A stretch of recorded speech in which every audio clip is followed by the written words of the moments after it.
এই স্বার্থপর পৃথিবী কারো কথা মনে রাখে না, কারো জন্য থেমে থাকে না। কেউ তোমারে মনে রাখতো না। তুমি মরে গেলে কারো হাতে সময় নাই তোমারে কান্দে লইয়া কান্দনে, কারো হাতে সময়। এ বাফেরে দুপুরবেলা জানাজা দিছে, আসরের পরে বাফের জানাজা হইছে, কত কান্দা কানছে জিফুতে।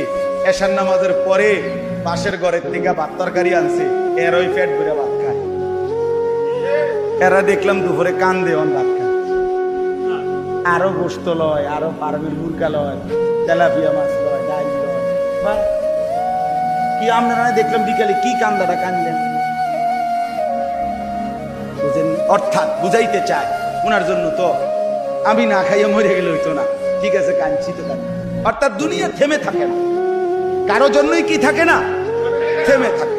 এই জন্য দুনিয়া নিয়েই ব্যস্ত না হই, আখিরাতের ফিকির করি। আল্লাহ তাআলা আমাদেরকে তৌফিক দেন। আজকের এই মজলিস, আজকের এই মজমা আল্লাহ কবুল